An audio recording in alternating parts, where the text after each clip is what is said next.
Yeah, because bear in mind, you've got to look at you're running your company on an ongoing basis. Yes. You've got people here. Yeah. You've got your total staff. Unfortunately, some have to go, but the majority are going to stay. Yeah. And you're still talking to the majority, Yeah. and they're saying, you Yeah. know, how do you Yeah. treat them? There's a language around this whole thing around survivors and victims, and we don't manage people well out through the process. What happens is people get confused between who's survivors and who's a victim. So the victims are notionally the people who leave, Yeah. but in fact, if you don't do it right, sometimes people who are left behind feel like the victims and the others are the Yeah, survivors. I know we did this at some other stage, so in one of the earlier webcasts, and I think it's got to do with values. You know, Yeah. people spend a lot of time in their company telling me our people are our greatest asset, and After the check is in the post. but genuinely, people are saying people are our greatest asset, and then the asset test, if I may use that word, of that is actually when redundancy comes, because the people who are staying behind really see how the company feels about people when they're actually leaving. Yeah. And there is a bit about the actual exit. A couple of things I want to look at in a little bit microcosm for a second. The actual, when somebody is the day they're leaving and all of that, there is a thing around that, isn't there, Frank? Absolutely.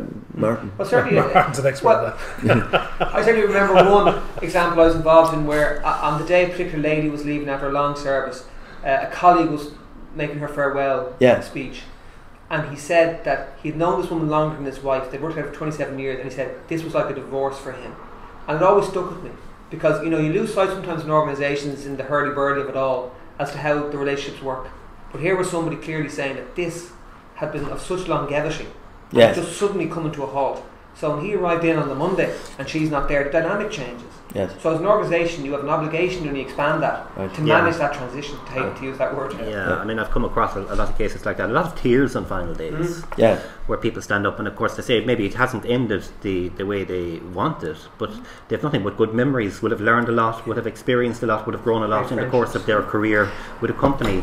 So I think a company, just going back to the point Frank made about looking to the future, your values will emerge in how you manage situations like that as well. Yeah, because a lot of companies I've come across, they're shy about that because they they've done the thing, and the sooner people get out the door, the better, kind of, which is, you're saying, not really the way to go about doing it. Embrace it. Yeah, you got to embrace it. But there's one thing that came up here, slightly out of sequence here. If we were doing a voluntary redundancy, and there's somebody who's out, we'll say for instance on maternity leave, their area actually is not due for redundancy, but they say, look, I want to go, I want to take the package. What do you do?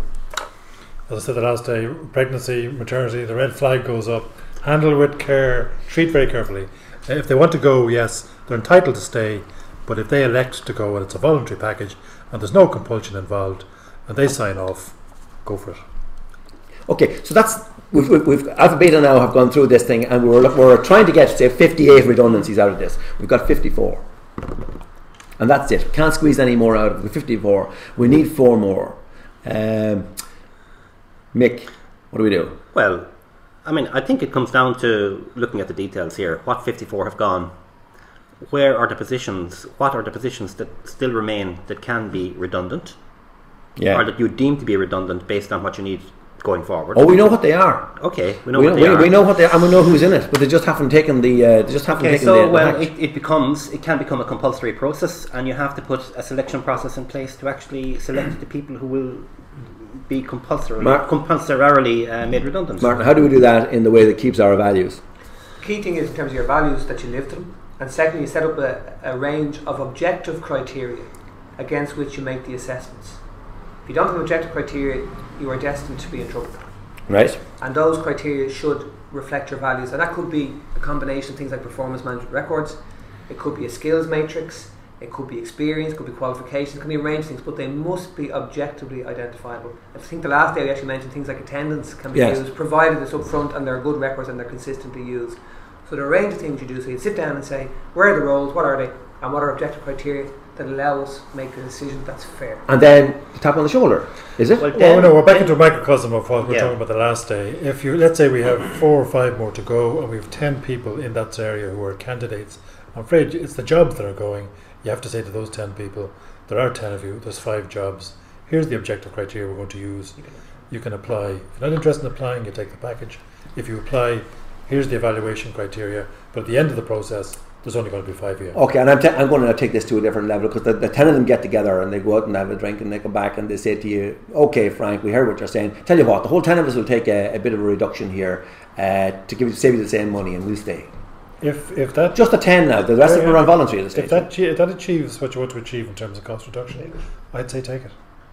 Would you make it? It's an option. You see, the thing is, you might take it, but the thing you'd have to look at as a company is, can you have 10 people doing the work of five people? Yeah. And the implications it has for the way you run your business. So because don't forget, we're downsizing the business, guys. We want 5 people out of this area. The devil is in the detail, because you might be creating trouble having 10 people doing the work of 5. They could be working 2 days a week, they could be working 3 days a week, you know. Yeah. Because if the solution fits, go for it. Yeah, but is that a long-term solution, or is that a cop-out?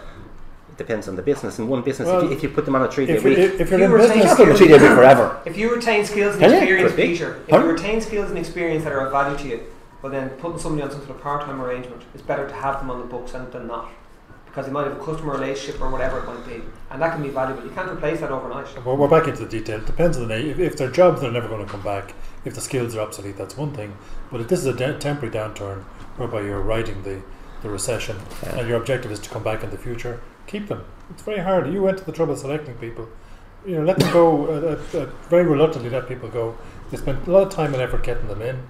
You train them up. They have years of experience, and then you're going to dump them, and they'll end up working for your competitors or somebody else. Okay, within the voluntary bit, again, you know, let's talk wet weddings and moral reality here. There are people that you would like to go take the voluntary, and there are people that you wouldn't like to take the voluntary. Right now, people often say that, you know, that in management there are the odd kind of tap on the shoulder and a little chat to direct people one way or another.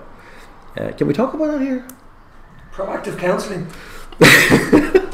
Is that what you call it? That's what I call it. Yeah, but in reality, I mean, does it happen? First of all, should it happen? No. And the next question I've seen it happen. As the great Senator Christy Kirwan said to me one time he said, "Yous are in management. Yous have to be reasonable, logical, and consistent." So that's what you have to be here. So it can't happen. It can't happen. Okay, but the other question is, does it? It doesn't. But seriously, you know, because that's management are going to grapple with this, and I mean, they will have individual conversations with people, and I presume they need to be very careful in doing that. Absolutely, yes. Yeah. Well, a company can have sessions where it brings staff together and it explains the scheme to them. It can put arrangements in place whereby if I want a quotation as to how much I'll get, I get that quotation. If I want support services for my CV or interviews, as we've said, I get all of those. So there probably is a way to do it rather than doing it by way of a tap on the shoulder, which is to have full-on information sessions with people where you explain to them the options that are in front of them and how the scheme will work. Okay. What you don't want is that in 6 months' time or 9 months' time, somebody knocking on your door saying, "I never realised, you know, the implications of what was going to happen here, and if I had known then, I would have taken the package." Yeah. But the obligation's on management to communicate with their own staff.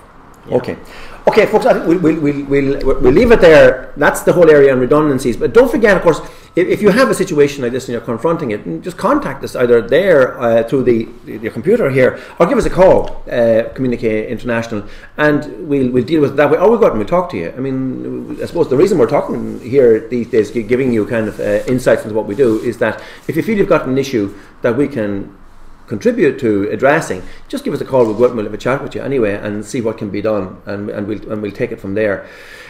So that's the redundancy side of things, which leads us into the next bit, I suppose, really, which is that once that's done, you're now into the new organisation, the reorganised organisation, and putting that together, putting it seamlessly together, putting it in the way that the new horizons are out there and how we're going to change it. That's the topic we're going to be dealing with next week. So any thoughts that you have on that, any queries you have on it, anything you'd like to contribute to that, this is where we're looking at coming out of the redundancy issue and then moving into the new organisation, how that's going to be put in place, how you're going to sell the new vision, how you're going to get buy-in to people, how you're going to get over the notion, for instance, you know, of the empty desk syndrome, which actually happens, all of that. So it would be very interesting to hear from you. What are the issues that you're facing in that area so we can address them next week. But in the meantime, from Mick, from Martin and Frank, from myself, Peter Finnegan, have a good day and have a good week, and Slán go fóill. And that's it.